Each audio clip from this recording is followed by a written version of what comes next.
আর রাতুল ভাই, তুই আমাকে বাঁচা। আমি আমার গার্লফ্রেন্ডকে বিয়ে না করতে পারলে আমি বেঁচে থাকবো না, আমি মরে যাব। প্লিজ বন্ধু, তুই বাঁচা আমাকে। আরে শালা, কি হয়েছে সেটা বল আগে তো শুনি, এরপরে না হয় সব কিছু দেখতেছি কিভাবে কি করা যায়। মাত্র তোর বিয়েতে এসেছি আর তুই এসব বলতেছিস, কি হয়েছে সেটা বল আগে। মামা, আমার গার্লফ্রেন্ডকে অন্য একটা ছেলের সাথে বিয়ে দিয়ে দিতেছে, আর তার বোনের সাথে আমার বিয়ে ঠিক করেছে আব্বু আম্মু। প্লিজ বন্ধু, তুই আমার গার্লফ্রেন্ডকে তুলে নিয়ে আমার হাতে তুলে দিতে পারবি? শালা, আমি যদি তোর গার্লফ্রেন্ডকে বিয়ে বাড়িতে থেকে তুলে এনে তোর হাতে দিয়ে দেই তাহলে তো আরও অনেক বড় সমস্যা হবে, কারণ তোর আব্বু আম্মু তোর গার্লফ্রেন্ডের ছোট বোনের সাথে বিয়ে ঠিক করেছে। এখন যদি তুই বড় বোনকে বিয়ে করে আনিস তাহলে তো অনেক বড় ঝামেলা হবে। এই ফয়সাল ভাই, তুই একটু বোঝা রাতুলকে, সে তো বুঝতেছে না, তুই বুঝলে অবশ্যই বুঝবে। আমার 5 বছরের রিলেশন, আমি তাকে ছাড়া কখনো থাকতে পারবো না। প্লিজ তুই একটু বোঝা। রাতুল, আমাদের দেরি করলে চলবে না, এখনই কোনো কিছু একটা করতে হবে। আজকে রাতে গায়ে হলুদ, যদি আজকে তাকে তুলে না নিয়ে আসি তাহলে কালকে তুলে নিয়ে আনতে পারবো না।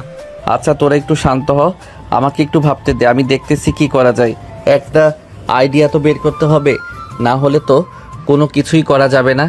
রাতুল বেশ কিছুক্ষণ চিন্তা ভাবনা করার পর ইমনকে উদ্দেশ্য করে রাতুল বলতে লাগলো, ইমন শোন, আজকে কোনোভাবে তোর গার্লফ্রেন্ডকে তুলে নিয়ে আসা যাবে না, কারণ তাদের বাসায় আজকে প্রচুর মেহমান। তবু আমরা ওই বাড়িতে যাব, চেষ্টা করব তাকে তুলে নিয়ে আসার জন্য। আজকে তাকে তুলে নিয়ে আসতে না পারলে কালকে অবশ্যই তাকে তুলে নিয়ে আসতে পারবো। ঠিক আছে বন্ধু, আর আমি খাদিজাকে ফোন দিয়ে বলে দিতেছি সে তার আইডি কার্ড সাথে রাখবে, তুই যে কোনো সময় তাকে তুলে নিয়ে আসবে। আমি জানি একমাত্র তুই এই কাজটা করতে পারবি। ফয়সাল বন্ধু, প্লিজ তুই রাতুলকে একটু সাহায্য করিস। আরে বন্ধু, এত চিন্তা করিস না, আমি রাতুলকে সাহায্য করব। তোর গার্লফ্রেন্ডকে তোর করেই ছাড়বো, চিন্তা করিস না। রাতুল চল, যেহেতু ওরা গায়ে হলুদ দিতে যাবে, আমরা 5-10 মিনিট আগে চলে যাই ওইখানে, গিয়ে পরিস্থিতি বোঝার চেষ্টা করি। যদি ফাঁকা পাই তাহলে তাকে নিয়ে ওইখান নিয়ে পালিয়ে যাব, আর আজকে ফাঁকা না পাইলে কালকে যে করেই হোক তাকে নিয়ে পালিয়ে আসতে হবে। হ্যাঁ, আর ইমন তুই না নতুন বাইক কিনেছিস, এক কাজ কর, তোর বাইক আমাকে দিয়ে দে, কারণ কালকে যেহেতু তোর গার্লফ্রেন্ডকে নিয়ে পালাতে হবে, সো তখন কাজে লাগবে। এই নে মামা বাইকের চাবি, যখন যা প্রয়োজন হবে শুধু আমাকে কল দিয়ে বলবি, আমি সাথে সাথে সব কিছু পাঠিয়ে দিব। ঠিক আছে বন্ধু, তুই কোনো চিন্তা করিস না। ফয়সাল চল আমার সাথে তুই। ইমন, আমি তোকে সব সময় আপডেট জানাবো, আমি না জানাতে পারলে ফয়সাল জানাবে, তুই নিশ্চিন্তে থাক। এই বলে রাতুল ইমনের কাছ থেকে তার বাইকের চাবি নিয়ে চলে আসলো বাহিরে। ফয়সালকে নিয়ে চলে আসলো ইমনের গার্লফ্রেন্ডদের বাড়িতে। বিয়ে বাড়ি, প্রচুর মানুষের আনাগোনা। ফয়সাল আর রাতুল বাহিরে দাঁড়িয়ে আছে। রাতুল আশেপাশে তাকাচ্ছে, এমন সময় ফয়সাল বলতে লাগলো, রাতুল তুই ভিতরে যা, তোকে আর ইমনের গার্লফ্রেন্ড চিনে না। এই নে, এটা হচ্ছে ইমনের গার্লফ্রেন্ড। এই মেয়েকে তুলে নিয়ে আসতে হবে তোর।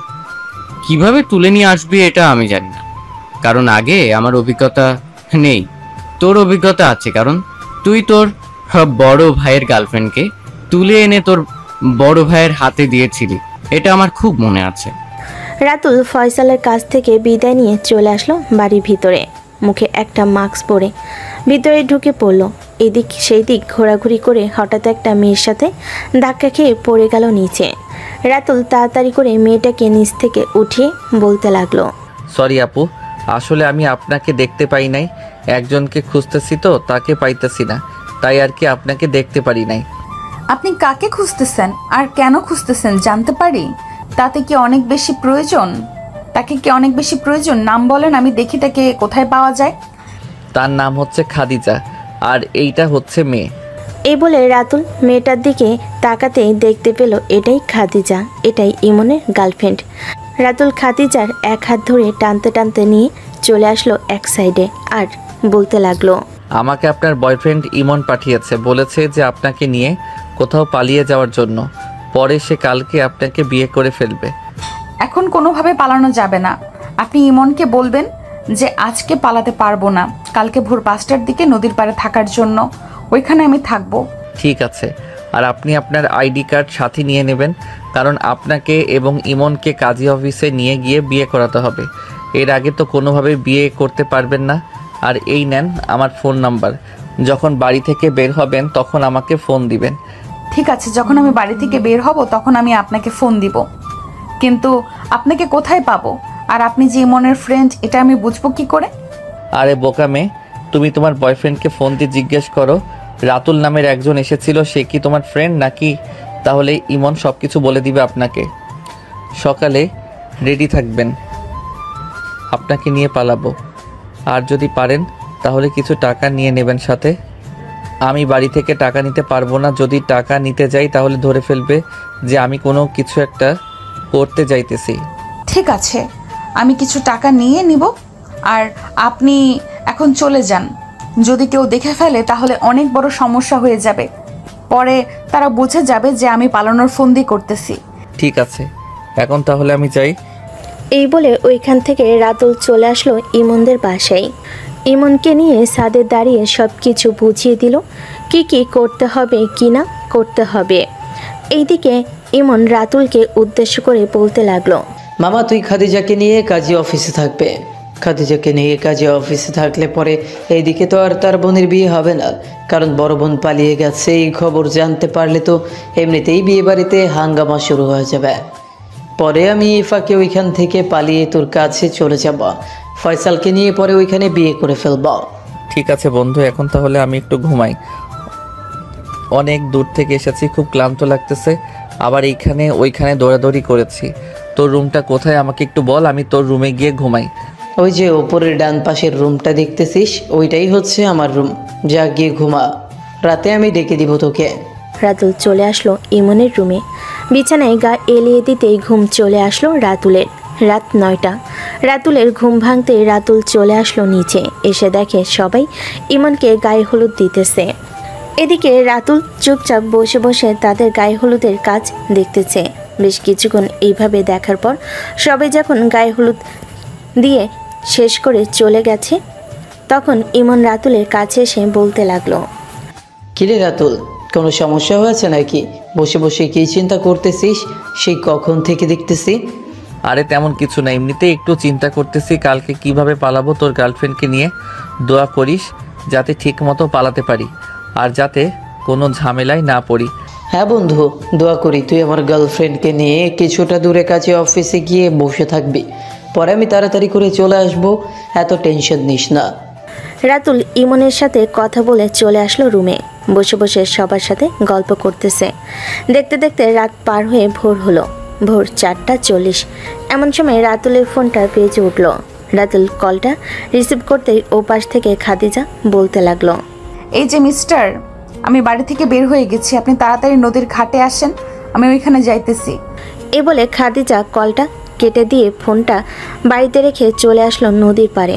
অন্যদিকে রাতুল ইমনের বাইক স্টার্ট দিয়ে নদীর পাড়ের দিকে যেতে লাগলো। বেশ কিছুক্ষণের মধ্যে চলে আসলো নদীর পাড়ে।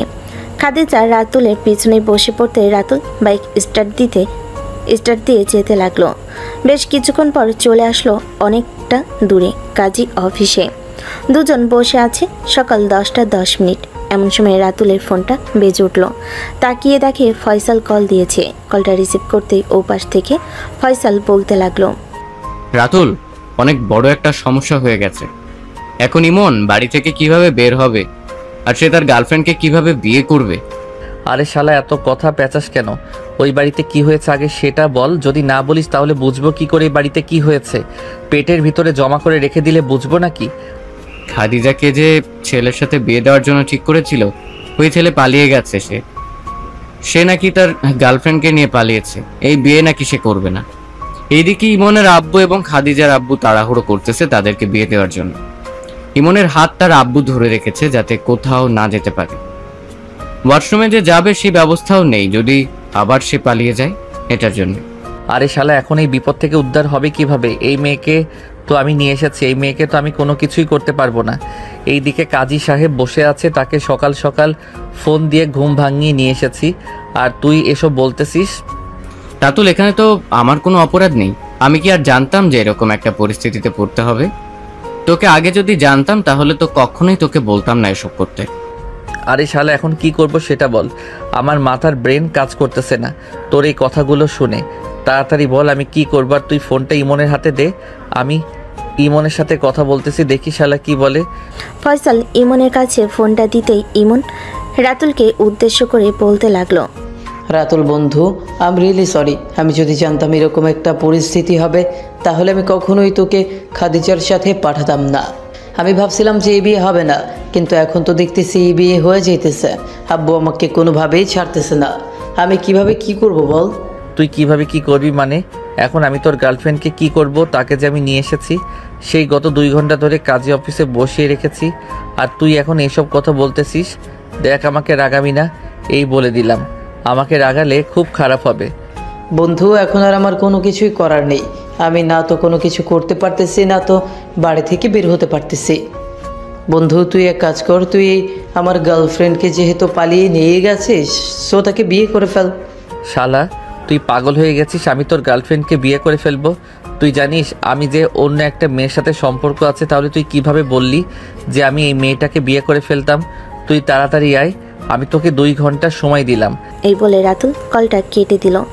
এদিকে খাদিজা বেশ কিছুটা আন্দাজ করতে পারতেছে কি হয়েছে। এমন সময় খাদিজা রাতুলকে উদ্দেশ্য করে বলতে লাগলো, এই যে মিস্টার, আপনার বন্ধু কি বলেছে? সে কি আসবে নাকি আসবে না? আমি এইভাবে শাড়ি পরে কতক্ষণ দাঁড়িয়ে থাকবো? আপনি এভাবে শাড়ি পরে কতক্ষণ দাঁড়িয়ে থাকবেন সেটা আমি কিভাবে বলবো? আপনার চাইতে বেশি মাথা ব্যথা এখন আমার, কারণ আপনাকে যার সাথে বিয়ে দেওয়ার জন্য কথাবার্তা বলা হয়েছিল, সেই ছেলেটা নাকি অন্য একটা মেয়ে নিয়ে পালিয়ে গেছে আপনাদের বাসায়। এখন আপনার আব্বু আম্মু এবং অন্যান্য সবাই ইমন এবং আপনার ছোট বোনের বিয়ে দেওয়ার জন্য পাগল হয়ে যাইতেছে। এখানে আমি কি করব? ইমনের বাচ্চা, তোর জন্য আজকে আমি আমার জীবনটা পুরো নষ্ট করে ফেললাম। তুই যদি আমাকে বিয়ে না করতি তাহলে বলে দিতি, আমি অন্য একজনকে বিয়ে করে ফেলতাম। এই বুঝি তোর ভালোবাসা ছিল? এইসব বলতে বলতে খাদিজা চেয়ারে বসে কান্না করতেছে। এইদিকে কাজী সাহেব দুজনের পরিস্থিতি দেখে কাজী সাহেব রাতুলকে উদ্দেশ্য করে বলতে লাগলো, বাবা, তোমাকে বলতেছি, এখন যদি এই মেয়েটাকে দেরি করাও তাহলে মেয়েটার বিয়ের সময় পার হয়ে যাবে। এই মেয়েটার জীবন নষ্ট করে দিও না। তোমার বন্ধু বিয়ে না করতে পারলে তুমি বিয়ে করে ফেলো।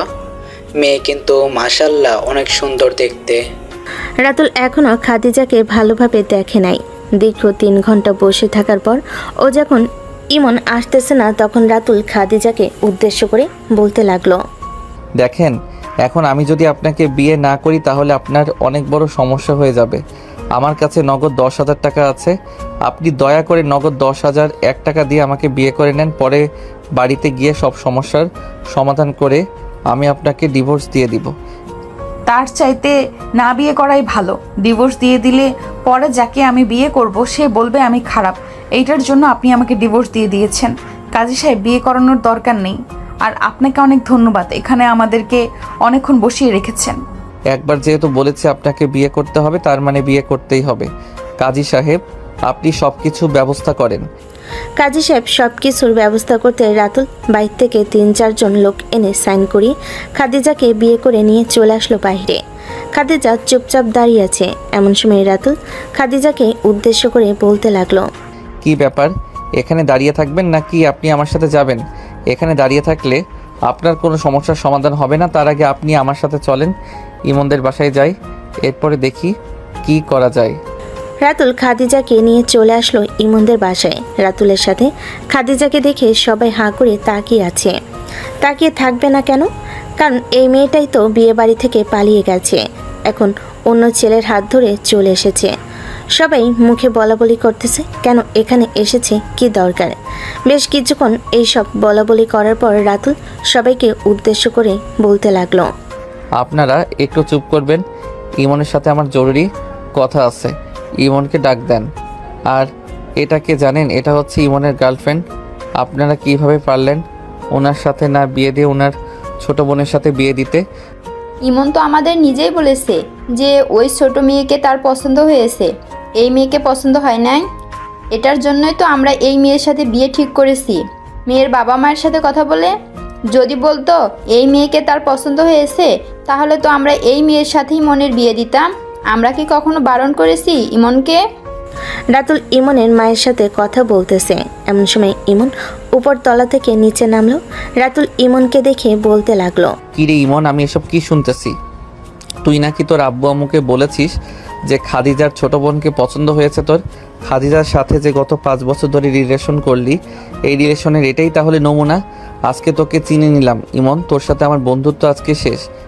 বন্ধু প্লিজ আমার কথা তো শোন, প্লিজ বন্ধু আমার কথাটা শুনে যা। আমি কেন খাদিজাকে বিয়ে করে নাই, খাদিজার বোনকে বিয়ে করেছি, কথাটা তো শুনে যা। রাতুল কোনো কথা না শুনে খাদিজার হাত ধরে টানতে টানতে নিয়ে চলে আসলো বাইরে। এসে দেখে একটা রিক্সা যাইতেছে। রিক্সাওয়ালাকে ডাক দিয়ে রিক্সায় উঠে পড়লো খাদিজা আর রাতুল। বেশ কিছুক্ষণ পর রাতুল খাদিজাকে নিয়ে চলে আসলো তাদের বাসায়। কলিং বেল দিতেই তার আম্মু এসে দরজা খুলে দিল। বিয়ের সাজে রাতুলের পাশে খাদিজাকে দেখে রাতুলের আম্মু বলতে লাগলো, কি ব্যাপার রাতুল, এই মেয়েটাকে আগে তো কখনো তোর সাথে দেখি নাই, আর বিয়ে বাড়ির পোশাক পরে এসেছে কেন? তুই চিনিস নাকি এই মেয়েকে? হ্যাঁ আম্মু, আমি এই মেয়েকে চিনি, এই মেয়ে এখন থেকে আমার বউ। খাদিজা চলো বাড়ির ভিতরে। এই বলে রাতুল খাদিজাকে নিয়ে চলে আসলো বাড়ির ভিতরে। খাদিজা রাতুলের বাড়ির ভিতরে প্রবেশ করতেই দেখতে পেল অনেকটা সুন্দরভাবে কারুকাজ করা, এরপর সাজিয়েছে। বাইরে থেকে দেখে মনে হয় না ভিতরে যে এত সুন্দর থাকতে পারে।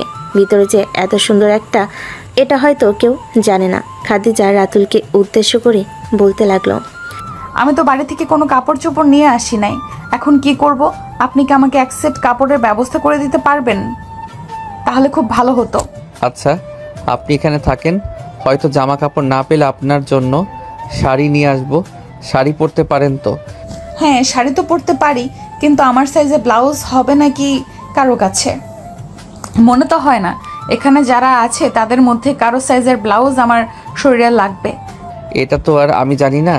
আপনি এক কাজ করেন, আমি আম্মুকে ডেকে দিতেছি, আপনি আম্মুর সাথে কথা বলেন, দেখেন আম্মু কি বলে। ঠিক আছে, আপনি ডেকে দেন, আমি আপনার আম্মুর সাথে কথা বলতেছি।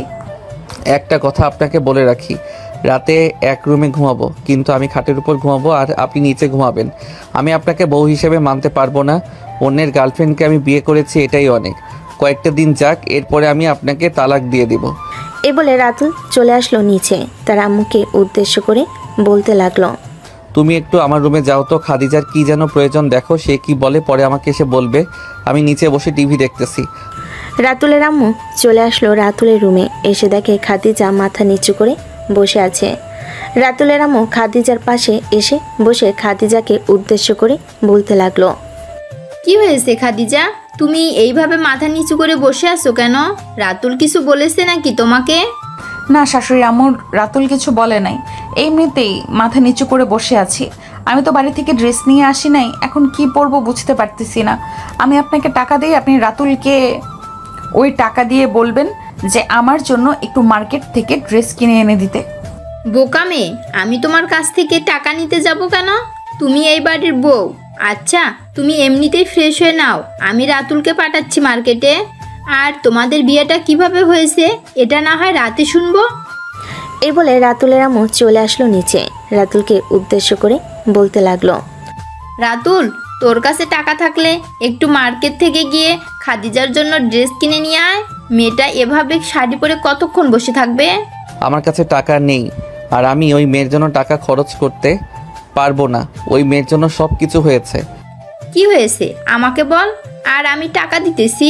তুই আগে মার্কেটে গিয়ে খাদিজার জন্য ড্রেস কিনে নিয়ে আয়, এরপরে সব কিছু শুনবো কি কি হয়েছে। রাতুল চুপচাপ তার আম্মুর কাছ থেকে টাকা নিয়ে চলে আসলো মার্কেটে। খাদিজার জন্য সুন্দর সুন্দর 4টা ড্রেস কিনে নিয়ে চলে আসলো বাসায়। কলিং বেল দিতেই খাদিজা এসে দরজা খুলে দিল। রাতুলকে দেখে মাথা নিচু করে দাঁড়িয়ে আছে। রাতুল খাদিজাকে সাইড কাটিয়ে চলে আসলো বাড়ির ভিতরে। সোফায় বসে আছে রাতুলের আম্মু। রাতুল তার আম্মুর সামনে এসে ব্যাগগুলো তার আম্মুর হাতে দিয়ে বলতে লাগলো, আম্মু এই নাও, তুমি যা যা বলেছিলে সব কিছু এনে দিয়েছি। এখন তুমি কি করবে করো, আর আমি এখন বাইরে গেলাম, আস্তে আস্তে রাত হতে পারে। এই বলে রাতুল চলে আসলো বাইরে। এইদিকে খাদিজা দরজার সামনে দাঁড়িয়ে রাতুলের চলে যাওয়ার দিকে তাকিয়ে আছে। এমন সময় রাতুলের আম্মু খাদিজার পাশে এসে দাঁড়িয়ে বলতে লাগলো, চিন্তা করো না বৌমা, দেখবে রাতুল একদম ঠিক হয়ে গেছে, কারণ সে এমনিতেই রাগ দেখায়। কিন্তু ভেতরে ভেতরে অনেক ভালো। এই নাও, ড্রেস এনে দিয়েছে, এগুলো পরে আসো। একটু পর তোমার শ্বশুর আসবে, তিনি আসলে ওনার পা ধরে সালাম করবে। ঠিক আছে আম্মু, আমি ড্রেস চেঞ্জ করে আসতেছি। এই বলে খাদিজা চলে আসলো উপরে, তার ড্রেস চেঞ্জ করে চলে আসলো নিচে। বেশ কিছুক্ষণ বসে থাকার পর হঠাৎ কলিং বেল বেজে উঠল। খাদিজা গিয়ে দরজা খুলতে দেখতে পেল একজন মধ্যবয়স্ক লোক দাঁড়িয়ে আছে। খাদিজাকে দেখে রাতুলের আব্বু বলতে লাগলো, কে তুমি মা, আর এখানে কি করো? আপনি কি রাতুলের আব্বু? হ্যাঁ, আমি রাতুলের আব্বু। কেন, কি হয়েছে রাতুলের? আর তুমি কি? তোমাকে তো আগে কখনো এখানে দেখি নাই। খাদিজা রাতুলের আব্বুকে আর কোনো কথা বলতে না দিয়ে সোজা রাতুলের আব্বুর পা ধরে সালাম করে বলতে লাগলো, আসসালামু আলাইকুম আব্বু, আমি রাতুলের বউ। রাতুল আমাকে সকালবেলা বিয়ে করেছে। ভেতরে আসেন, বাইরে দাঁড়িয়ে আছেন কেন? রাতুলের আব্বু অবাক হয়ে খাদিজার দিকে তাকিয়ে রইল। ভিতরে ঢুকতে ঢুকতে রাতুলের আব্বু রাতুলের আম্মুকে উদ্দেশ্য করে বলতে লাগলো, কি হচ্ছে রাতুলের আম্মু? এই মেয়েটা বলতেছে নাকি সে এই বাড়ির বউ। এটা কি সত্যি? রাতুল কি এই মেয়েকে বিয়ে করে এনেছে এই বাড়িতে? হ্যাঁ হ্যাঁ, রাতুল এই মেয়েকে বিয়ে করে এনেছে এই বাড়িতে। আমিও এই মেয়েকে মেনে নিয়েছি। তুমি আগে ফ্রেশ হয়ে আসো, এরপরে তোমাকে সব কিছু খুলে বলবো কি কি হয়েছে, কেন রাতুল এই মেয়েকে বিয়ে করে এনেছে। খাদিজা, দাঁড়িয়ে না থেকে এখানে এসে বসো, আমি আসতেছি উপর থেকে। ঠিক আছে শাশুড়ি আম্মু, আপনি যান, আমি এখানে বসে বসে টিভি দেখতেছি। রাতুলের আম্মু চলে আসলো রুমে। এইদিকে খাদিজা বসে বসে টিভি দেখতে লাগলো। বেশ কিছুক্ষণ টিভি দেখার পর খাদিজা মনে মনে বলতে লাগলো, যেহেতু আল্লাহ আমাদেরকে মিলিয়ে দিয়েছে, তার মানে আল্লাহ চায় আমি তার সাথে সারা জীবন ঘর সংসার করি। যে করেই হোক রাতুলকে বোঝাতে হবে যাতে সে আমাকে ডিভোর্স না দেয়। এসব মনে মনে ভাবতেছে এমন সময় কলিং বেলের আওয়াজ শুনতে পেল। খাদিজা গিয়ে দরজা খুলতে দেখতে পেল রাতুল দাঁড়িয়ে আছে। খাদিজার দিকে তাকাতেই খাদিজা বলতে লাগলো, ফ্রেশ হয়ে আসেন, আমি আপনার জন্য কিছু একটা রান্না করে আনি। আর আপনার সাথে আমার কিছু কথা আছে, কথাগুলো আপনাকে মানতে হবে। রাতুল খাদিজাকে কোনো কিছু না বলে চলে আসলো তার রুমে। ফ্রেশ হয়ে বসে আছে অন্যদিকে। খাদিজা রান্নাঘরে রাতুলের জন্য নুডলস রান্না করে নিয়ে চলে আসলো রুমে। রাতুলের হাতে নুডলস দিয়ে বলতে লাগলো, এই নেন, আমি রান্না করে এনেছি, এইগুলো খেতে থাকেন আপনি। রাতুল চুপচাপ নুডলস খেতে লাগলো। খাওয়া শেষ হতেই খাদিজা হাসি মুখে বাটিটা নিয়ে চলে আসলো নিচে। অন্যদিকে রাতুল বিছানায় শুয়ে শুয়ে মনে মনে বলতে লাগলো, মেয়েটা দেখতে তো মাশাল্লাহ, হাতে রান্নাও খুব ভালো, কিন্তু আমার একটা জিনিস মনে পড়লেই ভালো লাগে না, সে আমার বন্ধুর সাথে রিলেশন করেছে। এখন আমি তাকে বিয়ে করেছি, এটা মানতে আমার খুব কষ্ট হইতেছে। এইসব ভাবতেছে রাতুল। এমন সময় তার রুমের ভিতরে প্রবেশ করলো তার আব্বু।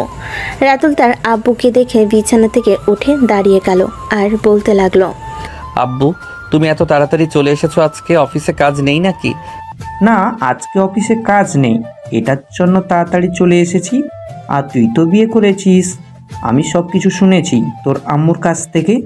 দেখ, যা হয়ে গেছে এসব কিছু ভুলে যা। মেয়েটা কিন্তু দেখতে মাশাআল্লাহ, আমারও পছন্দ হয়েছে। কিন্তু আব্বু, সে তো... আমি আর কোনো কথা শুনতে চাই না, তোকে যেটা বলেছি সেটাই হবে।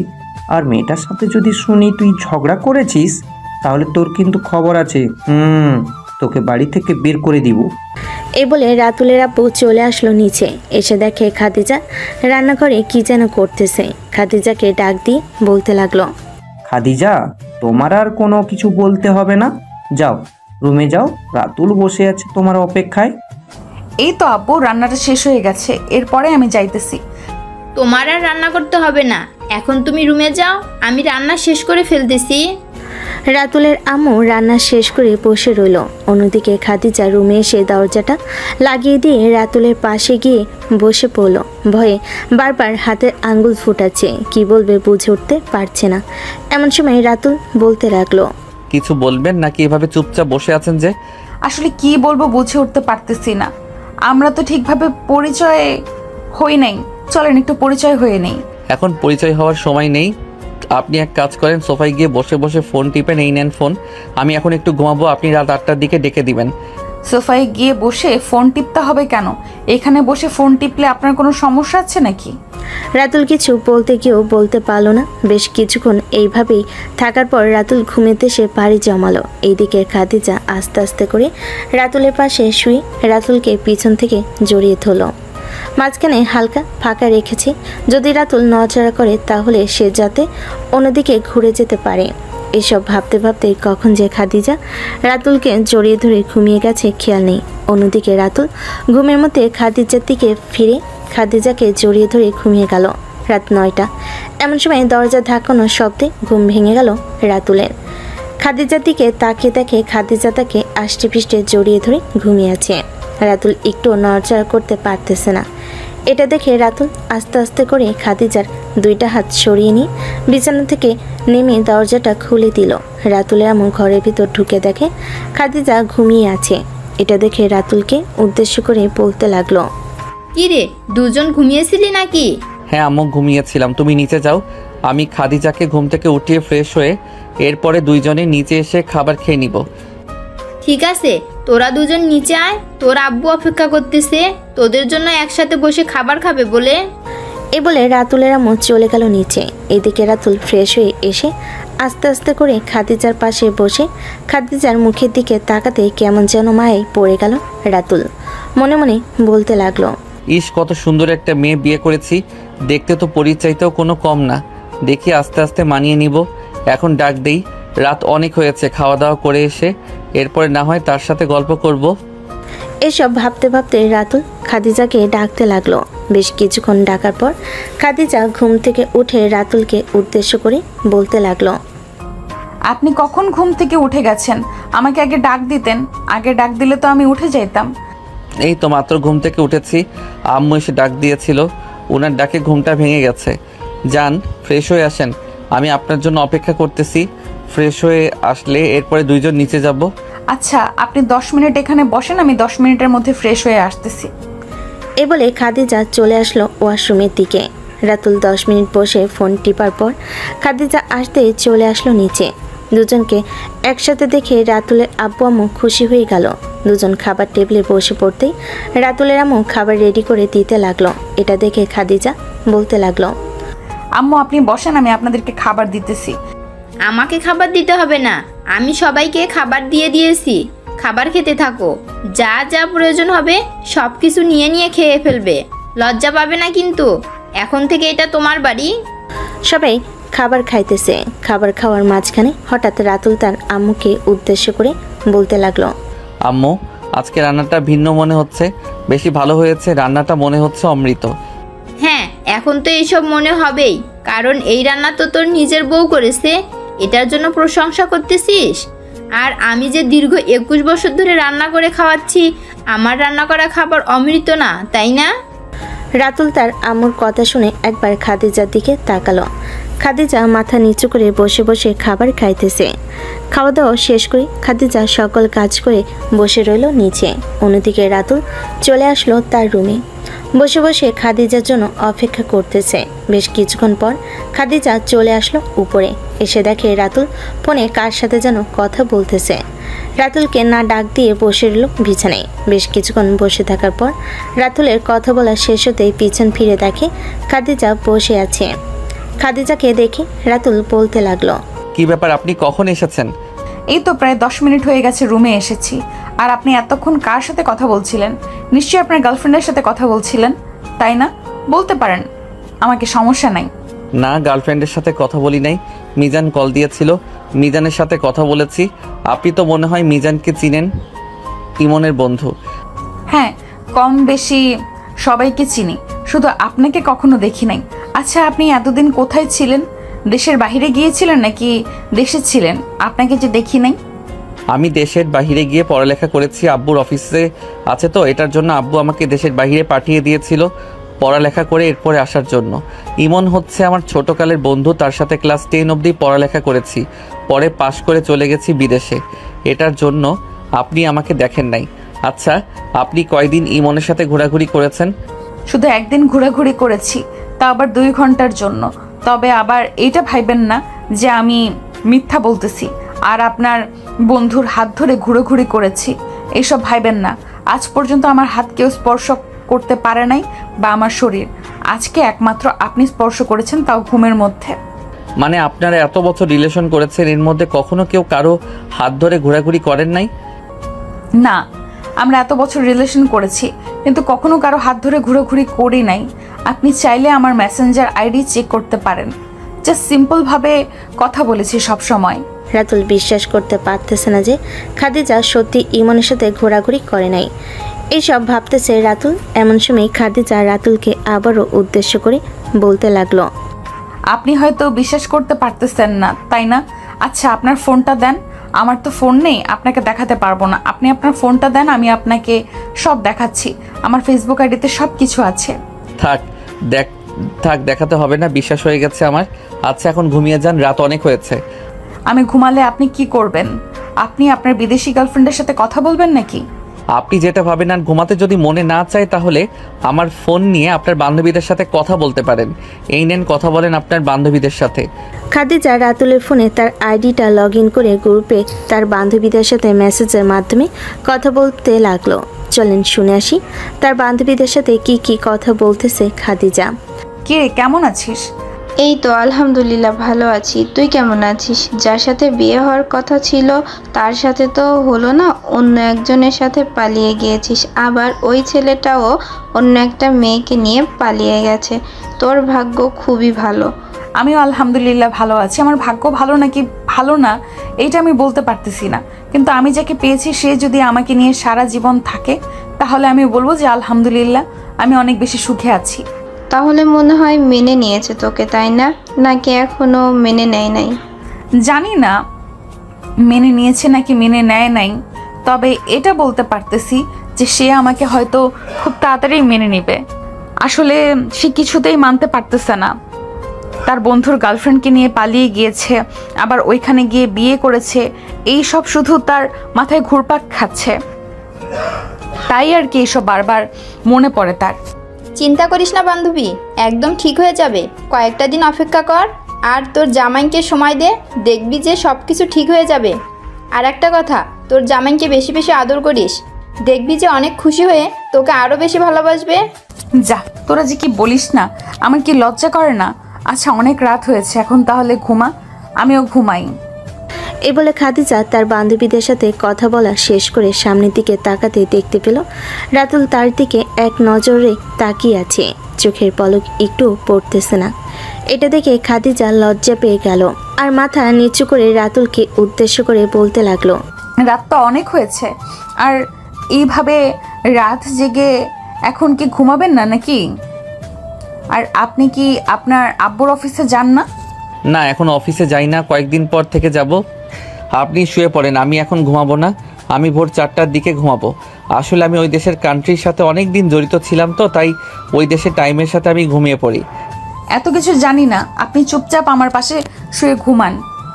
ওই দেশের কান্ট্রি আর এই দেশের কান্ট্রি আলাদা, তাই বলে কি আপনি ঘুমাবেন না? অবশ্যই ঘুমাতে হবে, তাড়াতাড়ি ঘুমান। এই বলে খাদিজা রাতুলকে টান মেরে পাশে শুয়ে দিল আর রাতুলও মাথায় হাত বুলিয়ে দিতে লাগলো। এদিকে রাতুল উল্টো দিকে ঘুরে চোখ বন্ধ করে আছে। অন্যদিকে খাদিজা আস্তে আস্তে করে রাতুলকে পিছন থেকে জড়িয়ে ধরে ঘুমিয়ে গেল। অন্যদিকে রাতুল এখনও ঘুমায় নেই। আস্তে আস্তে করে খাদিজাকে তার কাছ থেকে কিছুটা দূরে সরিয়ে খাদিজার দিকে ঘুরে যে জড়িয়ে ধরতে যাবে, এমন সময় তার ফোনটা বেজে উঠল। তাকিয়ে দেখে তার গার্লফ্রেন্ড কল দিয়েছে। হে রাতুল, কি খবর? তুমি আজকে আমাকে একবারও কল দাও নাই, বিজি নাকি অনেক? হ্যাঁ, আজকে সারাদিন বিজি ছিলাম জান্নাতুল। তোমার সাথে আমার কিছু কথা ছিল, খুব মনোযোগ সহকারে কথাগুলো শুনবে। হ্যাঁ বলো, কি বলবে আমাকে? আমি তোমার সাথে রিলেশনটা রাখতে চাই না। আমি একবারের জন্য বাংলাদেশে চলে এসেছি, আর আমেরিকাতে যাব না। তুমি অন্য একটা ছেলেকে বিয়ে করে নাও। হঠাৎ তুমি এই কথা কেন বলতেছো? আর আমি তো বলেছি তোমার সাথে বাংলাদেশে যাব। তুমি যদি বলো তাহলে আমি কালকের ফ্লাইটে করে চলে আসতেছি বাংলাদেশে। তোমার এখানে আসার দরকার নেই, আমি যেটা বলেছি সেটাই হবে। আমি তোমার সাথে রিলেশনটা রাখতে চাই না, তার মানে তোমার সাথে রিলেশনটা কন্টিনিউ করব না আমি আর। হোয়াই? তুমি আমার সাথে রিলেশনটা রাখতে চাও না? আমাকে কারণ বলতে হবে। আমি তোমার সাথে গত 3 বছর ধরে রিলেশন করতেছি, কখনো ছেড়ে যাওয়ার জন্য রিলেশনে যাই নাই তোমার সাথে। দেখো, আমি একটা ঝামেলায় পড়ে একটা মেয়েকে বিয়ে করে ফেলেছি। এখন আমি তাকে কোনোভাবে ছাড়াতে পারবো না, কারণ আমি যদি তাকে ছেড়ে দেই তাহলে আমার আব্বু আম্মু আমাকে ত্যায্য পুত্র করে ফেলবে। আমি চাই না আমার পরিবার ছেড়ে অন্য কোথাও থাকতে। তুমি যে করেই হোক ওই মেয়ের কাছ থেকে আমার কাছে চলে আসো। আমার আব্বুর 2টা অফিস আছে, একটা অফিস তোমার নামে দিয়ে দিব, যাতে তুমি সারা জীবন কাজ করে আমার সাথে সংসার করতে পারো। তবুও তুমি আমাকে ছেড়ে যাবে না, বলো? আমি তোমাকে আমার কথা জানিয়ে দিয়েছি, আমি তোমার সাথে রিলেশনটা রাখতে পারবো না, মানে রাখতে পারবো না। আমি তোমাকে সকল জায়গা থেকে ব্লক করে দিতেছি, তুমি আমার সাথে যোগাযোগ করার চেষ্টা করবে না। আর যদি বাংলাদেশে আসো তাহলে আশা করি আমাকে কখনো খুঁজে বের করতে পারবে না। তুমি ভালো থেকো। আর একটা কথা, তুমি যদি আমার সাথে রিলেশনটা ভেঙে বন্ধু হিসেবে থাকতে চাও তাহলে আমি তোমার সাথে সারা জীবন বন্ধু হয়ে থাকতে পারবো। জান্নাতুল কান্না করতেছে বেশ কিছুক্ষণ। কান্না করার পর জান্নাতুল রাতুলকে উদ্দেশ্য করে বলতে লাগলো, আচ্ছা, তুমি যেটা সিদ্ধান্ত নিয়েছো সেটাই হবে। তবে আমি তোমার সাথে সারা জীবন বন্ধু হিসেবে থাকতে চাই। আর তুমি যাকে বিয়ে করেছো তার সাথে সারা জীবন সুখে থাকবে আশা করি। আমি যদি কখনো বাংলাদেশে যাই তাহলে তোমার সাথে দেখা করব। এখন তাহলে ফোন রেখে দিই, ভালো থেকো। এই বলে জান্নাতুল কলটা কেটে দিল। রাতুল পিছনে ফিরে দেখতে পেল খাদিজা দেওয়ালের সাথে হেলান দিয়ে দাঁড়িয়ে আছে। রাতুলকে উদ্দেশ্য করে খাদিজা বলতে লাগলো, আপনি রিলেশন থাকা সত্ত্বেও কেন আমাকে বিয়ে করেছেন? একটা মেয়ের মন ভেঙে দিয়েছেন। আর এই মেয়ের মন কি কখনো আবার জোড়া লাগবে?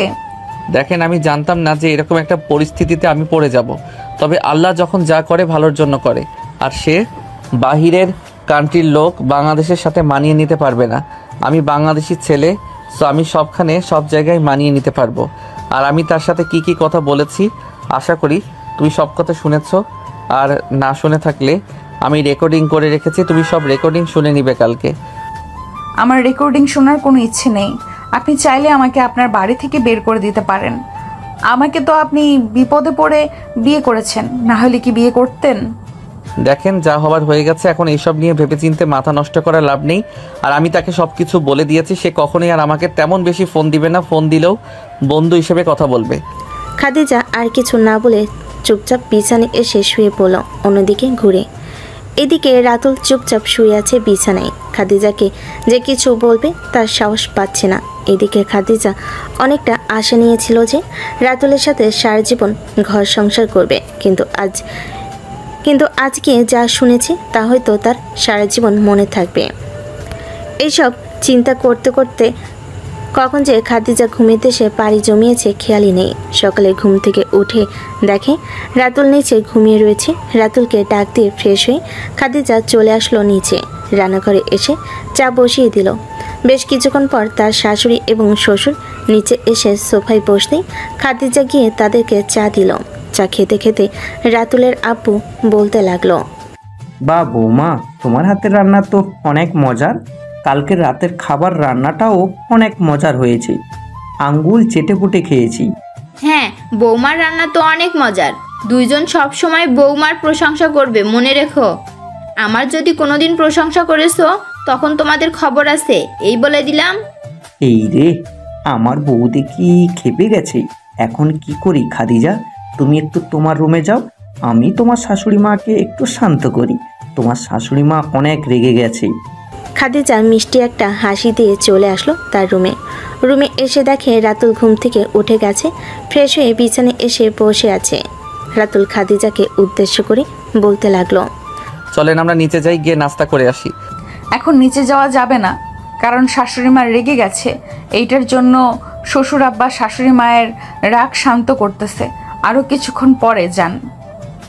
এ বলে খাদিজা মাথা নিচু করে চুপচাপ চলে গেল আবার।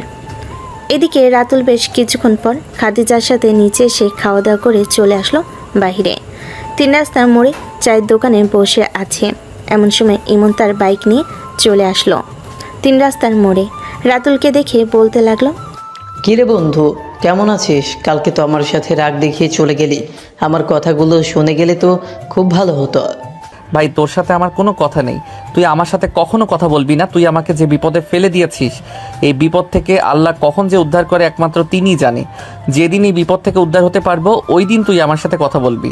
আচ্ছা বল তো, তোকে কিভাবে বিপদ থেকে উদ্ধার করতে পারি? টাকা লাগবে, আমি টাকা দিতেছি। বল তোর কি প্রয়োজন, যেটা লাগবে আমি সেটাই এনে দিব। থাক, আমার আর কোনো কিছুর প্রয়োজন নেই। তুই আমার সাথে কথা বলবি না, তার মানে আমার সাথে কথা বলবি না। যা এখান থেকে, তোর সাথে আমার কোনো কথা নেই। এই বলে রাতুল চুপচাপ চা খেতে লাগলো। অন্যদিকে ইমন ওইখান থেকে সোজা চলে আসলো বাসায়। অন্যদিকে ফয়সাল আর রাতুল বসে বসে চা খাইতেছে। এমন সময় ফয়সাল বলতে লাগলো, রাতুল বন্ধু, রাগ করে থাকিস না ইমনের উপরে। সে তো এরকম কাজ করতে চায় নাই, পরিস্থিতির শিকার হয়ে গেছে। না হলে কি সে খাদিজাকে বিয়ে করতো? না, অবশ্যই বিয়ে করতো।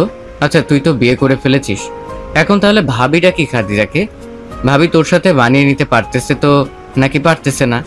দেখে তো মনে হচ্ছে মানিয়ে নিতে পারবে, কিন্তু বারবার সেই একই কথা আমার মনে পড়ে যায়। এটার জন্য মাঝে মধ্যে মন খারাপ হয়ে যায়।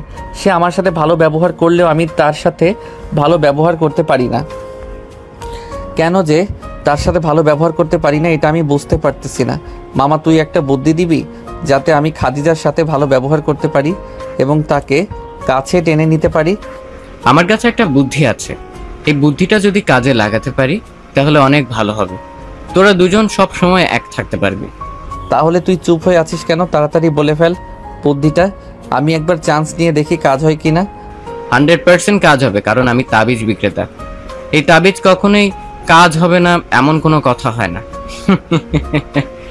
100 টাকা দে, এরপরে আমি তোকে তাবিজ দিচ্ছি। শালা তাবিজ বিক্রেতা, এখন তাড়াতাড়ি বল। আর 100 টাকা কালকে নিস, আমার কাছে টাকা নেই এখন। তুই এখন আস্তে আস্তে খাদিজাকে তোর প্রতি আকৃষ্ট করার চেষ্টা করবি।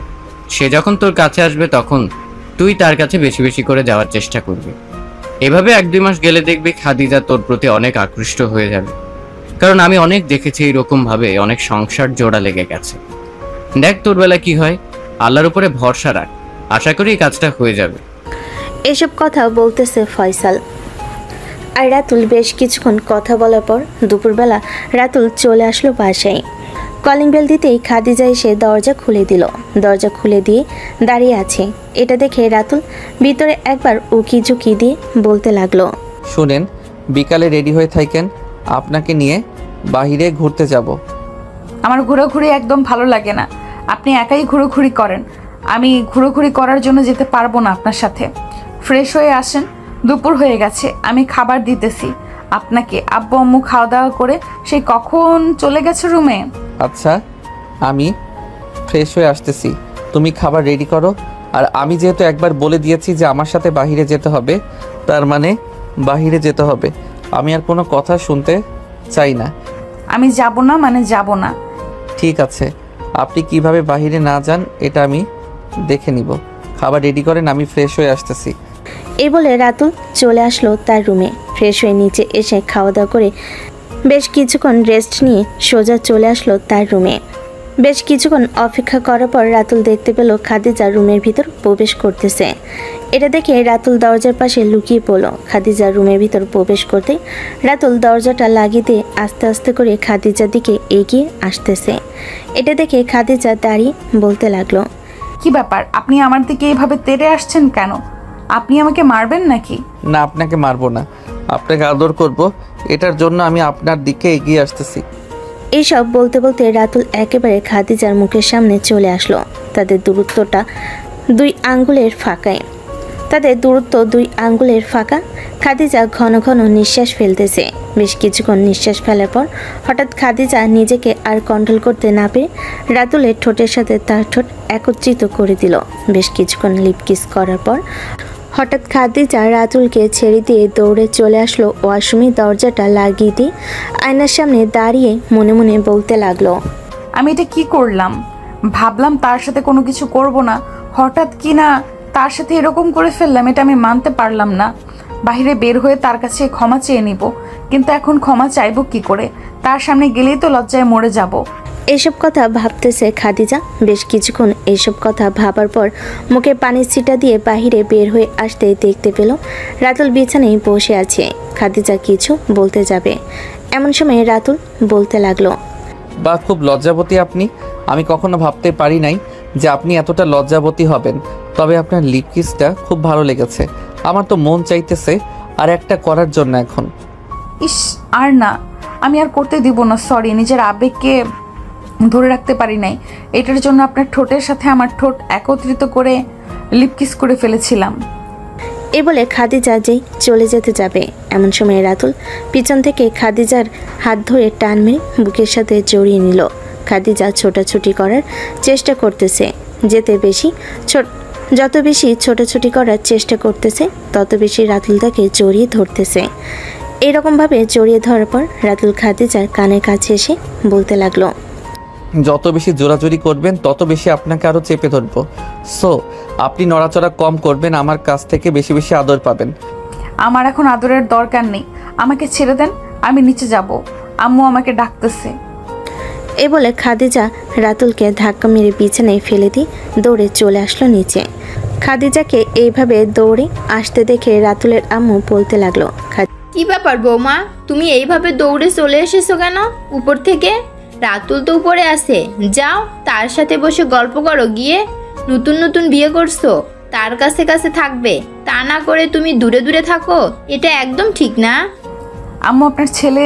খাদিজা আর কিছু বলতে পারল না, মাথা চুলকাতে চুলকাতে সবজি কাটতে ব্যস্ত হয়ে পড়ল। এদিকে রাতুলের আম্মু বেশ কিছুটা বুঝতে পেরে চুলায় রান্না বসিয়ে চলে আসলো রাতুলের কাছে। রাতুল তার রুমে বসে আছে। রাতুলকে উদ্দেশ্য করে বলতে লাগলো, কি রে রাতুল, তুই খাদিজার সাথে কি করেছিস? মেয়েটা তোর কাছে আসতে ভয় পাই কেন? আম্মু আমি তো তাকে কিছুই করি নাই, আমি তো শুধু তাকে একটু জড়িয়ে ধরেছিলাম, সে আমাকে ধাক্কা মেরে বিছানায় ফেলে দিয়ে চলে গেছে নিচে, এর বেশি তো আমি কোনো কিছু করি নাই তাকে। মেয়েটা নতুন বিয়ে করেছে, তার কি লজ্জা শরম নেই? সব কিছু আছে, আস্তে আস্তে তোর সাথে মানিয়ে নিতে হবে। তুই যদি একেবারে সব কিছু করতে চাস তাহলে তো মেয়েটা লজ্জা পাবে, আশা করি তুমি বুঝতে পারছিস। আর বিয়ে করেছিস, যত তাড়াতাড়ি পারিস সন্তান নিয়ে নে, আমরা আর কতদিন একা থাকবো? নাতি নাতনি আসলে তো তাদের সাথে খেলাধুলা করতে পারবো। এ বলে রাতুলের আম্মু চলে আসলো নিচে। রান্নাঘরে এসে দেখে খাদিজা প্রায় অনেকটা রান্না শেষ করে ফেলেছে। রাতুলের আম্মু খাদিজাকে উদ্দেশ্য করে বলতে লাগলো, খাদিজা তুমি এক কাজ করো, রুমে গিয়ে রাতুলের ফোনটা নিয়ে তোমার আব্বু আম্মু এবং বোনকে ফোন দিয়ে বলো আমাদের বাসায় আসার জন্য। দেখো ওরা যতই রাগ করে থাকুক না কেন, তারা অবশ্যই আসবে। আমিও তোমার শ্বশুরের সাথে এইভাবে পালিয়ে বিয়ে করেছিলাম, 3 দিন পর তারা আমাদেরকে মেনে নিয়েছে। আর তুমি তো পরিস্থিতির শিকার হয়ে বিয়ে করেছো দুজনকে। তবে আমার মনে হয় তোমরা দুজন আশা করি সামনে অনেক সুখে থাকতে পারবে। খাদিজা কোনো কিছু না বলে সোজা চলে আসলো রুমে। এসে দেখে রাতুল নিজে কি যেন দেখতেছে আর বিবি করে বলতেছে। চলেন শুনে আসি রাতুল কি বিবি করে বলতেছে। ইস, আমার বউটার লিপ কিস এখনো ঠোঁটে লেগে আছে, মন তো চাইতেছে তাকে যদি আর একবার কাছে পাইতাম তাহলে নিশ্চয়ই তার ঠোঁটের সাথে আবারও আমার ঠোঁট ডুবিয়ে দিতাম। কখন যে সে আমার কাছে আসবে, এসব চিন্তা ভাবনা করতেছে রাতুল।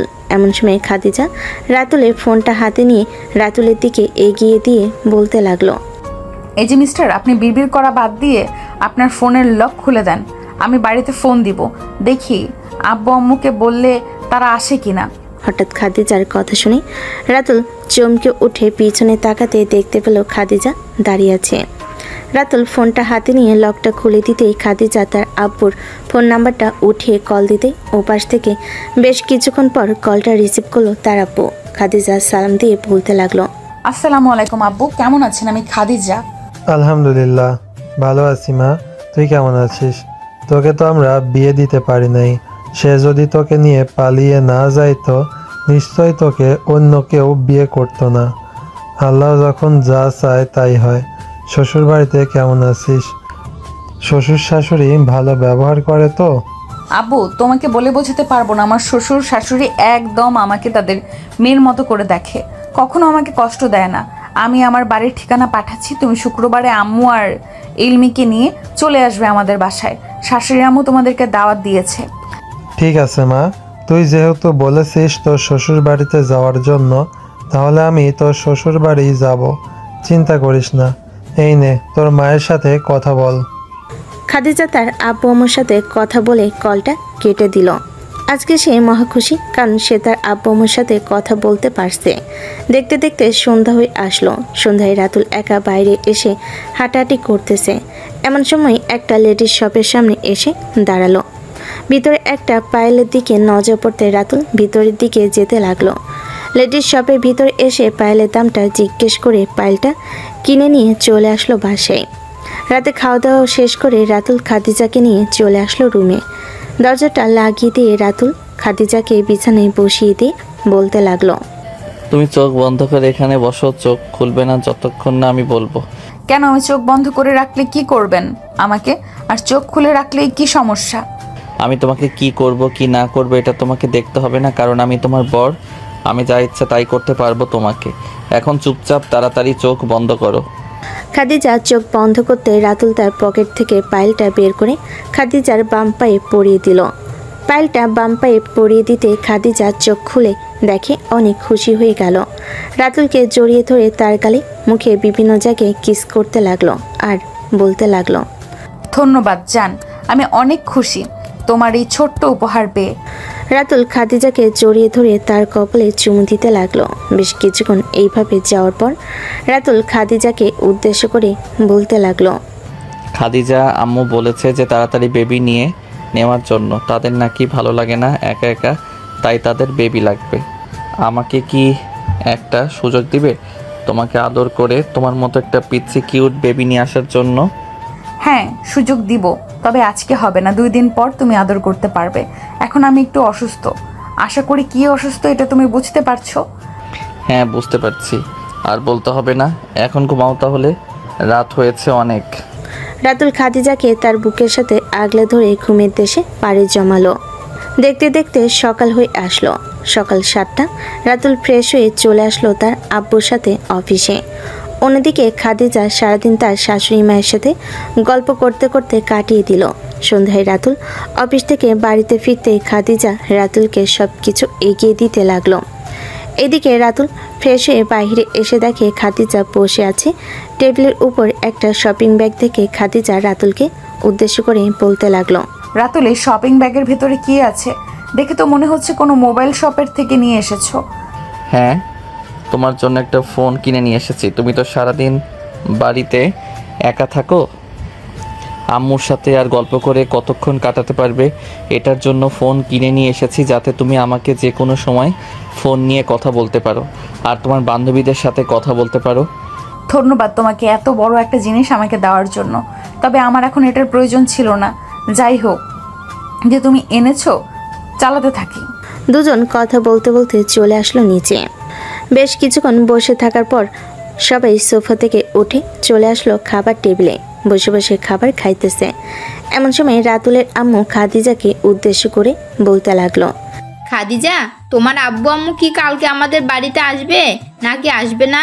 আমাকে একটু জানিও তো। যদি তারা আসে তাহলে তো আয়োজন করতে হবে। জি শাশুড়ি আম্মু, তারা আসবে বলেছে। কি কি কাজ করতে হবে আমাকে বলেন, আমি খাবার শেষ করে সব কাজ করে ফেলতেছি, যাতে সকালে ঘুম থেকে উঠে রান্নাটা বসিয়ে দিতে পারি। তোমাকে রান্না করতে হবে না, আমি একাই রান্না করে নিতে পারবো। যদি পারো তাহলে আমার পাশে থেকে একটু হেল্প করবে, তাহলেই হবে, আর কোনো কিছুর প্রয়োজন নেই। এসব কিছু বলতেছে রাতুল এর আম্মু আর খাদিজা। অন্যদিকে রাতুল খাওয়া দাওয়া শেষ করে সোফায় গিয়ে বসে টিভি দেখতেছে। বাকি সবাই খাওয়া দাওয়া শেষ করে সোফায় এসে বসে আছে। বেশ কিছুক্ষণ বসে থাকার পর রাতুলের আব্বু বলতে লাগলো, রাতুল, সামনের মাস থেকে তুই কি একা একা অফিসটা সামলাতে পারবি নাকি আমাকেও তোর সাথে সামলাতে হবে? আমি একা একা অফিসটা সামলাতে পারবো আব্বু, চিন্তা করো না। কি কি করতে হবে জাস্ট আমাকে বলে দিও, আমি সব কিছু করে নিতে পারবো। আচ্ছা, আমি তোকে আস্তে আস্তে সব কিছু বুঝিয়ে দিব, কখন কি করতে হবে কখন কি করতে হবে না সব। তুই তো বাইরের দেশ থেকে পড়ালেখা করে এসব শিখে এসেছিস, তবুও আমি একবার শিখিয়ে দিব তোকেও। দুজন কথা বলতেছে। অন্যদিকে খাদিজা এবং তার শাশুড়ি আম্মু রান্নার সব ব্যবস্থা করে আগে রেখে দিয়েছে। রাত 12টা। খাদিজা আর রাতুল চলে আসলো রুমে। দুজন একে অপরকে জড়িয়ে ধরে ঘুমের দেশে পাড়ি জমালো। দেখতে দেখতে রাত পার হয়ে সকাল হলো। খাদিজা সকাল সকাল ঘুম থেকে উঠে গোসল করে চলে আসলো নিচে। রান্নাবান্না করতে লাগলো তার শাশুড়ি মায়ের সাথে। বেশ কিছুক্ষণের মধ্যে রান্নাবান্না শেষ করে ফেল দুজন। সকাল 10টা AM। খাদিজার আব্বু আম্মু বসে আছে রাতুলের আব্বু আম্মু আর খাদিজার আব্বু আম্মুর সাথে কথা বলতে লাগলো। অন্যদিকে ইলমি খাদিজাকে উদ্দেশ্য করে বলতে লাগলো, আপু, রাতুল ভাইয়া কি তোমাকে কিছু করেছে? না না, কিছু করে নাই। কেন, কিছু হয়েছে নাকি? কিছু হয় নাই, এমনিতেই জিজ্ঞেস করলাম যে কিছু করেছে নাকি। আচ্ছা আপু, তোমরা কবে বেবি নিবে? আমরা কবে বেবি নিব তার কোনো শিওর নেই। বেশ কিছুক্ষণ ইলমি তার বোনের সাথে কথা বলে ফোনটা রেখে দিল। সন্ধ্যায় ওরা চলে যেতেই খাদিজা তার শাশুড়ি মায়ের সাথে বসে বসে টিভি দেখতে লাগলো। রাত 9টা। রাতুল এবং খাদিজা খাওয়া দাওয়া করে চলে আসলো রুমে। দরজাটা লাগিয়ে দিয়ে একে অপরকে জড়িয়ে ধরে কথা বলতেছে। এমন সময় রাতুল খাদিজাকে উদ্দেশ্য করে বলতে লাগলো, জান, এখন তো ভালো হয়ে গেছো, চলো এখন তোমাকে আদর করি। এখনো আমাকে বাধা দেবে নাকি? না, এখন আর তোমাকে বাধা দিব না। এখন চাইলে তুমি আমাকে আদর করতে পারো। রাতুল আস্তে আস্তে করে খাদিজার ঠোঁটের দিকে এগিয়ে যেতে লাগলো। চট করে খাদিজার ঠোঁটের সাথে তার ঠোঁট একত্রিত করে লিপকিস করতে লাগলো। বেশ কিছুক্ষণ লিপকিস করার পর রাতুল আস্তে আস্তে খাদিজার জামাটা খুলে নিচে ফেলে দিল। দপদপে সাদা শরীর নাভির দিকে এক নজরে তাকিয়ে আছে রাতুল। এটা দেখে খাদিজা রাতুলকে উদ্দেশ্য করে বলতে লাগলো, এই যে মিস্টার, এইভাবে তাকিয়ে না থেকে আদর করেন তাড়াতাড়ি। আমার কেমন কেমন যেন করতেছে, তাড়াতাড়ি আদর করেন। এই বলে রাতুল খাদিজার নাভিতে 2টা কিস দিয়ে পুরো শরীরে আবার কিস করতে লাগলো। খাদিজাকে আরও উত্তেজিত করার জন্য আবারও রাতুল খাদিজার ঠোঁটের সাথে ঠোঁট একত্রিত করে দিল। বেশ কিছুক্ষণ এইভাবে যাওয়ার পর রাতুল এবার তার শেষ গন্তব্যের দিকে রওনা দিবে। না মানে হচ্ছে কি, খাদিজাকে আদর করবে। রাতুল খাদিজাকে আদর করতেছে। আজকে যেহেতু একবার পেয়েছি তোমাকে, তাহলে আজকে আর বের করতেছি না। আজকে তোমাকে সারা রাত এইভাবে আদর করব। এভাবে দুজন দুজনকে আদর করতে করতে কখন যে মাঝরাত হয়ে গেছে তারা টের পেল না। দীর্ঘ 5 ঘন্টা আদর করার পর রাতুল খাদিজাকে চেয়ে দিয়ে খাদিজার বুকের উপর মাথা রেখে শুয়ে রইল। বেশ কিছুক্ষণ শুয়ে থাকার পর খাদিজা বলতে লাগলো, রাতুল, এখন তো অনেক হয়েছে, এখন আমাকে একটু ঘুমাতে দাও। আমি ঘুমাবো, খুব ক্লান্ত হয়ে গেছি। এইভাবে যদি আমাকে প্রতিদিন আদর করো তাহলে তো আমি মরেই যাব। এভাবে আদর করলে মানুষ মরে যায় নাকি? এইভাবেই সবাই আদর করে। আর তুমি তো নতুন। এই বলে দুজন দুজনকে জড়িয়ে ধরে ঘুমিয়ে এসে বাড়ি জমালো। সকাল 7টা। রাতুল ঘুম থেকে উঠে গোসল করে ফ্রেশ হয়ে বাইরে এসে খাদিজাকে ডাকতে লাগলো। খাদিজা ঘুম থেকে উঠে রাতুলকে উদ্দেশ্য করে বলতে লাগলো, এই বজ্জাত বেটা, তুই আমার কোমর ব্যথা করে ফেলেছিস। এখন আমি কোমর দিয়ে দাঁড়াতেও পারতেছি না। তাড়াতাড়ি আমাকে সুস্থ করো। এই তো জান, সুস্থ করবো, কাছে আসো আর একটু আদর করে দিই, তাহলে তুমি সুস্থ হয়ে যাবে। আর আদর খাওয়ার প্রয়োজন নেই আমার, যা দিয়েছো আজকে তাই চলবে। এ বলে খাদিজা চলে আসলো নিচে। খাওয়া দাওয়া শেষ করে রাতুল চলে গেল অফিসে। অন্যদিকে খাদিজা তার শ্বশুর শাশুড়ির সাথে বসে বসে গল্প করতে লাগলো। গল্প করতে করতে দুপুর হয়ে এসেছে। খাদিজা রুমে এসে ফোনটা হাতে নিয়ে ফোন দিল রাতুলকে। বেশ কিছুক্ষণ পর রাতুল কলটা রিসিভ করে খাদিজাকে উদ্দেশ্য করে বলতে লাগলো, জান, রাতে রেডি থাকো, আজকে রাতেও কিন্তু অনেক আদর করব তোমাকে। ঠিক আছে, রাতে বাসায় আসেন, তারপর আদর করেন। খাওয়া দাওয়া করেছেন নাকি এখনো খাওয়া দাওয়া করেন নাই? হ্যাঁ, আমি খাওয়া দাওয়া করেছি, তুমি খাইছো? হ্যাঁ, খাইছি। রাতুল কথা বলতে লাগলো। কথা বলতে বলতে সন্ধ্যা হয়ে এসেছে। সন্ধ্যায় রাতুল বাসায় এসে সবার সাথে বসে আড্ডা দিতে লাগলো। এইভাবে কেটে গেল 1 মাস। রাতে খাদিজা আর রাতুল বিছানায় শুয়ে আছে। এমন সময় খাদিজা রাতুলকে উদ্দেশ্য করে বলতে লাগলো, জান, আমি প্রেগন্যান্ট। এখন থেকে আমাকে আদর কমিয়ে দিতে হবে। যতদিন বাড়বে ততদিন কমাতে হবে আদর। কি তুমি সত্যি প্রেগনেন্ট নাকি তুমি আমার সাথে মিথ্যা কথা বলতেছো? না, আমি সত্যি কথা বলতেছি, আমি প্রেগন্যান্ট। এই দেখো, আমি জানি তুমি যে বিশ্বাস করবে না, তাই তোমাকে বিশ্বাস করানোর জন্য এটা সাথে করে নিয়ে এসেছি। রাতুল খুশি হয়ে খাদিজাকে চুমু দিতে লাগলো। বেশ কিছুক্ষণ চুমু দেওয়ার পর রাতুল খাদিজার সাথে গল্প করতে করতে ঘুমিয়ে এসে বাড়ি জমালো। পরের দিন সকালে রাতুল তার আব্বু আম্মু এবং শ্বশুর শাশুড়ি সবাইকে বলে দিয়েছে যে খাদিজা প্রেগনেন্ট। সবাই এখন খাদিজার খেয়াল রাখে। বিশেষ করে খাদিজার শ্বশুর শাশুড়ি অনেক বেশি খেয়াল রাখে। দেখতে দেখতে এইভাবে কেটে গেল 5টি মাস। রাতুল খাদিজাকে নিয়ে চলে আসলো ডাক্তারের কাছে আলট্রা করানোর জন্য। বেশ কিছুক্ষণের মধ্যে আলট্রা করানো শেষ হতে রাতুল আর খাদিজা ডাক্তারের কেবিনে গিয়ে বসে রইল। বেশ কিছুক্ষণ পর রিপোর্ট আসতে ডাক্তার রাতুলকে হাসি মুখে বলতে লাগলো, বাহ, তুমি তো 2 সন্তানের বাবা হতে চলেছ। এই দেখো 2জন সন্তান। রাতুল খুশি হয়ে কি করবে বুঝে উঠতে পারছে না। বেশ কিছুক্ষণ এইরকমভাবে যাওয়ার পর খাদিজা আর রাতুল চলে আসলো পাশে। এসে খাওয়া দাওয়া শেষ করে দুজন বসে গল্প করতে লাগলো। কখন যে ঘুমিয়ে গেছে খেয়াল নেই। 4 মাস পর খাদিজাকে নিয়ে চলে আসলো সবাই হাসপাতালে। অপারেশন থিয়েটারের ভিতরে নিয়ে গেছে খাদিজাকে। এদিকে বাহিরে সবাই অপেক্ষা করতেছে খাদিজার জন্য। দীর্ঘ 30 মিনিট পর দুজন নার্স 2টা বেবিকে নিয়ে এসে দাঁড়ালো রাতুলের সামনে। রাতুল দুজনকে কোলে তুলে নিয়ে তার আব্বু আম্মুর কাছে দিয়ে দিল। রাতুল নার্সদেরকে উদ্দেশ্য করে বলতে লাগলো, আমার স্ত্রী এখন কেমন আছে? আপনার স্ত্রী একদম সুস্থ আছে, আপনি চিন্তা করবেন না। কিছুক্ষণের মধ্যে আপনার স্ত্রীকে কেবিনে পাঠাচ্ছি, তখন আপনারা সবাই দেখা করতে পারবেন। ঠিক আছে ডাক্তার, কেবিনে পাঠান, এরপরে না হয় আমরা দেখা করবো আর কথা বলবো। বেশ কিছুক্ষণ পর খাদিজাকে অপারেশন থিয়েটারের রুম থেকে বের করে নিয়ে চলে আসলো অন্য একটা রুমে। বেশ কিছুক্ষণ বসে থাকার পর খাদিজা জ্ঞান ফিরতেই রাতুলকে তার পাশে বসে থাকতে দেখে বলতে লাগলো, রাতুল, আমার বেবি কোথায়? আমার বেবিদেরকে আমার কাছে এনে দাও, আমি তাদেরকে দেখব। ওই তো আব্বু আম্মু নিয়ে আসতেছে। রাতুলের আব্বু আম্মু খাদিজা দুজন মেয়েকে নিয়ে দুই পাশে শুয়ে দিয়ে চলে গেল বাহিরে। এদিকে রাতুল খাদিজাকে উদ্দেশ্য করে বলতে লাগলো, দেখেছো জানেমান, আমাদের 2জন মেয়ে ঠিক তোমার মতো হয়েছে। আমি বলেছিলাম না তোমার মতো আনবো, আল্লাহ ঠিক তোমার মতো দিয়েছে। হ্যাঁ, আমি আল্লাহর কাছে লাখ লাখ শুক্রিয়া জানাই, কারণ আমি সুস্থভাবে আছি এবং আমার বাচ্চারা সুস্থ আছে। আমরা যাতে সারা জীবন একসাথে ঘর সংসার করতে পারি, আল্লাহর কাছে এটাই দোয়া করি। হ্যাঁ জানেমান, আমি তোমাকে নিয়ে সারা জীবন ঘর সংসার করব, কখনো তোমাকে কষ্ট দিব না। আমি যতদিন বেঁচে থাকবো ততদিন তোমার পাশে থাকবো। এই বলে রাতুল খাদিজার কবলে চুমু দিয়ে আবারও তার জায়গায় বসে পড়ল। তার এখন একটা সুখী পরিবার হয়ে গেছে। তাদের আব্বু আম্মু খুশি, কারণ তাদের নাতনি হয়েছে 2টা। আমরা সামনে এগিয়ে যাব না, গল্পটা এখানেই সমাপ্ত করব। গল্পটা কেমন হয়েছে সবাই কমেন্ট করে জানাবেন। জানি না গল্পটা কতটুকু ভালো করে লিখতে পারছি, তবে যথেষ্ট চেষ্টা করছি ভালো করে লেখার জন্য। আপনাদের একটা লাইক, কমেন্ট আর একটা শেয়ার আমাকে আরও মুগ্ধ করে।